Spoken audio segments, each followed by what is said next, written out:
Hey guys, what I'm going to do every week is I will put on a preview video of the upcoming week, of what we're actually going to be looking at in the upcoming week. And hopefully this won't be long. These will always be 5 minutes less. And basically it'll help, I think, with the big picture mentality, especially if we ever go remote. So if we go remote and we're trying to learn from a distance, I think these preview videos of what we're looking at going forward will help a lot. So also, if you ever miss school and you can't remember exactly what it is we were doing, one, it's going to be on Canvas. That's a cool thing. And then also, these videos might help as well as far as the big picture. So when we start looking at world history, when we're actually going to get into it, we do not start at the beginning of mankind. That's not what we're doing. So quite honestly, if you can think back to maybe seventh grade, that's when you had that. You kind of had the early stuff of when the planet formed and people were here and where were the first civilizations. If I say Genghis Khan or anything like that, maybe that sounds familiar. The Roman Empire, all that. That's not where we're starting. We are going to be starting in a time period called the Reformation and the Renaissance. And the Renaissance is actually going to be a time period that lasts for quite a while. It lasts from the 1300s into the middle 1600s, so about 300 years. And now if you're saying, now, bear with me, okay, bear with me. Remember, we're looking at why is the world we live in today the way it is. That's the big picture of this entire course. So why is the world the way it is? Why are certain places in the world the way they are? And so, and we live in it now. And how did this all happen? Well, the Reformation and the Renaissance, where we're starting, is in the 1300s and then going forward. This is the first time period, and this is going to sound really bad, but it's true. And those of you that have had me before in class, you know how I think. If you haven't had me, welcome. But how I think is, well, this is the first time people started thinking for themselves, really. I mean, as far as mass people started thinking for themselves and started questioning, why do we do things this way? I always say this is the teen years. So if you want to relate to this time period, the Renaissance, the Reformation, the teen years, no offense, but it happened to me. The teen years is kind of when you start going, why do we do it that way? Why? Yeah, it doesn't mean you have to always be mad and fight, but you might question things, question rules, question the way society does something. And the protests that we've been seeing lately have been yet led by young people because they're saying, well, just because we do it doesn't mean we can't change it. And because that's the way it's always been done. So that's kind of where we're going. And that's the Renaissance. And what will start being challenged? Monarchies, kings and queens. So because your last name, because of where you were born, that's why you get to be king. And why I get to be a serf and I don't have any rights because of our last names? And the answer was yeah. Now, the other part of that, the Reformation that we'll talk about, the other part is going to be the church. And the church, when you're talking 13, 14, 1500s, boy, the church had a big, powerful part of your life. Now, you could argue the church still has a powerful position in people's lives, sure, with religion and what that means to you. But not on the scale we see today, not in the United States anyway, where religion dictates everything you do.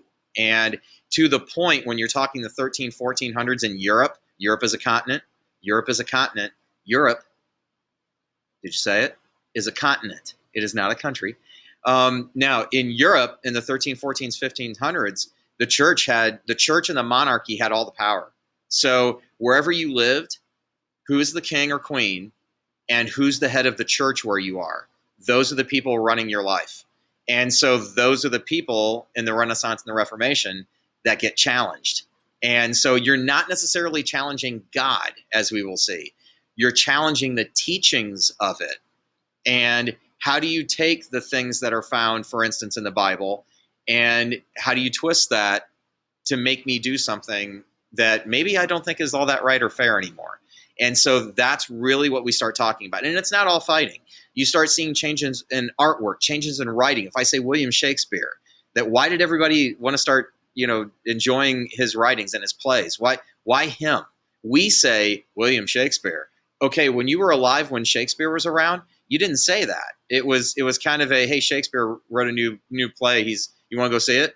And it's kind of the way we look at movies today. And so why Shakespeare? Why those plays? Why were certain paintings becoming more popular than others? And why is a painting a bowl of fruit no longer really looked at as something that's not really with the times? And so in today's world, in big picture mentality, people are people. It doesn't matter what year it is. They still have the same emotions in 1300 that you and I have right now.